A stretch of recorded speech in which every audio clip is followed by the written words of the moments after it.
جو میرا سوال یہ ہے کہ کیا انسان واقعی فطری طور پر گوشت خور ہے یا نہیں؟ اگر واقعی انسان فطری طور پر گوشت خور ہے تو مجھے بتائیے کہ آپ کے پاس اس کی کیا دلیل ہے؟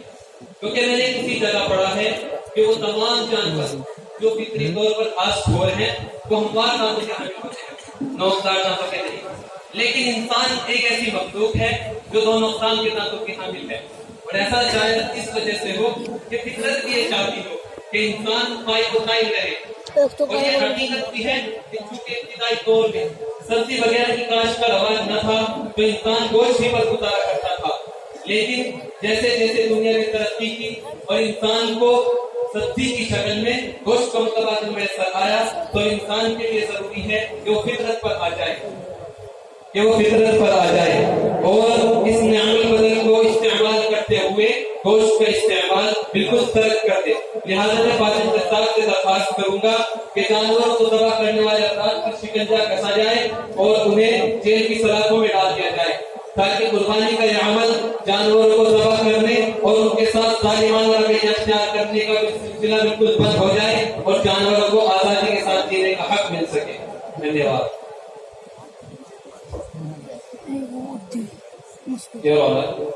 قربانی کے لیے جو مذبحانے استعمال کیے جاتے ہیں ان کا اگر جائزہ لیا جائے تو معلوم ہوگا کہ قربانی کے لیے جانور ذبح کرنا انسان کو ہلاکت میں ڈالنے کے مترادف ہے۔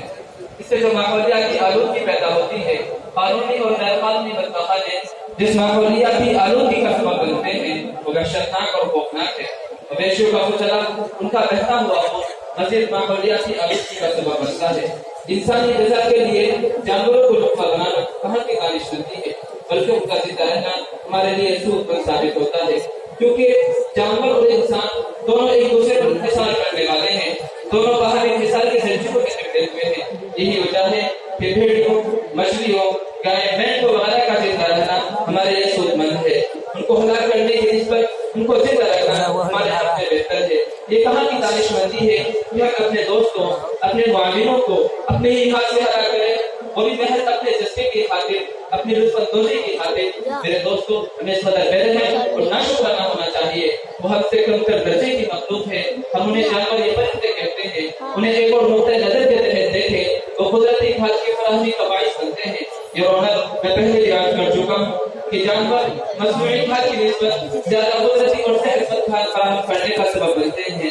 مصنوعی کیمیکل اٹھا جتنی بڑھتی ہے، لیکن ان کی قربانی کر کے، ان کو ذبح کر کے ہم قدرتی کھاد سے محروم ہو جاتے ہیں، اور مصنوعی کھاد استعمال کر کے اپنی صحت اور جسم کو نقصان پہنچاتے ہیں۔ لہٰذا یہ رونق ہمیں جانوروں کی حفاظت کرنی چاہیے تاکہ ہمیں قدرتی کھاد فراہم ہو سکے اور انسانیت کی صحیح تعمیر کر سکے۔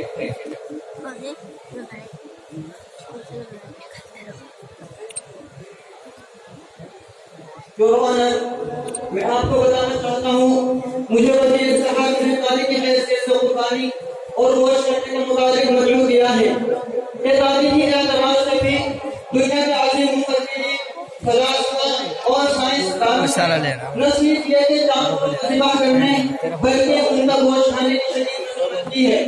اب میں آپ کو ان ایسی شخصیات کے بارے میں بتاؤں گا جنہوں نے گوشت خوری کی مذمت کی تھی۔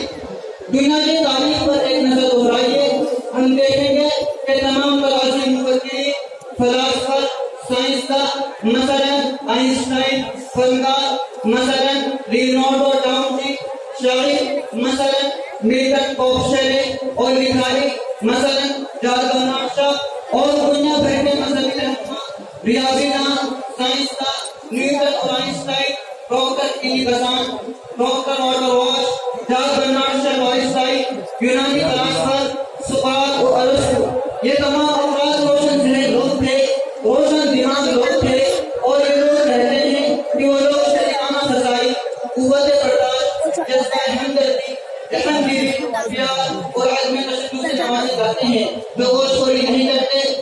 اس کے برعکس وہ لوگ جو قربانی کرتے ہیں، پہلے اپنے سے جانور کی گردن پر چھری چلاتے ہیں، اسے تڑپتا ہوا دیکھتے ہیں، اور پھر اس کی کھال اتار کر لذت کے حصول کے لیے اس کے گوشت کے ٹکڑے ٹکڑے کر دیتے ہیں، اور پھر اسے اپنی بہترین غذا کے طور پر استعمال کرتے ہیں۔ ان کے اندر تشدد پیدا ہو جاتا ہے۔ تاریخ اس بات کا شاہد ہے، ورنہ ابھی میرے عظیم تلاش پر جن کا میں نے اوپر تذکرہ دیا ان کے خیالات اس طرح کے نہ ہوتے، اس حیثیت کو مد نظر رکھتے ہوئے واجب سے اہتمام سے کہ وہ قربانی اور گوشت خوری پر پابندی عائد کرے اور مسلم کو سخت سزا دے۔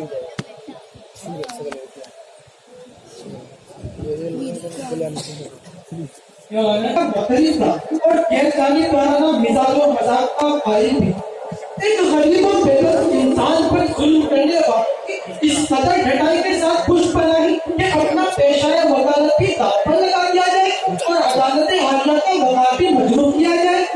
یعنی آپ کی عدالت عالیہ نے ملزمین کے لیے جس طرح کا اعلان کیا ہے وہ بالکل درست اور صحیح ہے، تاکہ آئندہ کوئی ظالم کسی غریب پر ظلم کرنے کی ہمت نہ کر سکے۔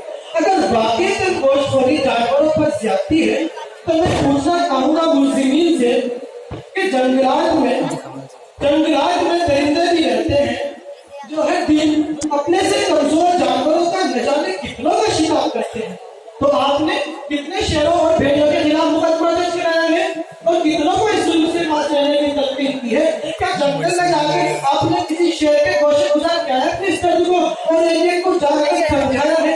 سنو شیر بھائی، آج سے گوشت مت کھانا، میری طرح آپ بھی نباتات پر زندگی بسر کر سکتے ہیں۔ میرے جنگلی جانور بھائیوں، آج سے کوئی گوشت نہیں کھائے گا کیونکہ جیو ہتیا پاپ ہے۔ وکیل صاحب، خدا کی بنائی ہوئی اس کائنات کے انسان میں آپ نے غور ہی نہیں کیا۔ اگر سچی کی ضرور کرتے تو کبھی ان مکاروں، غداروں، غاصبوں اور قانون شکنی کرنے والوں کی مقدمات کی پیروی نہ کرتے۔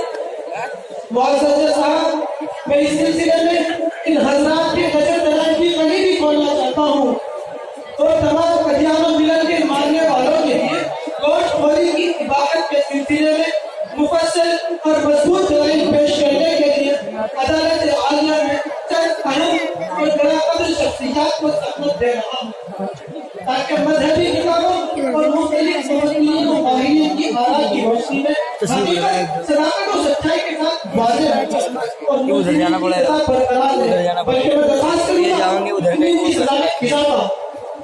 اس سلسلے میں سب سے پہلے پنڈت دین دیال اپادھیائے تشریف لے زحمت جوان کے وہ تشریف آئے اور اپنی وسیع معلومات کی روشنی میں عدالت کے روبرو حقائق کی روشنی میں یہ کہ گوشت کھانا کوئی بات نہیں، بلکہ اگر سچائی کے ساتھ دیکھا جائے تو معلوم ہوگا کہ اللہ کو پیدا کرنے کا اپنا ایک نظام ہے۔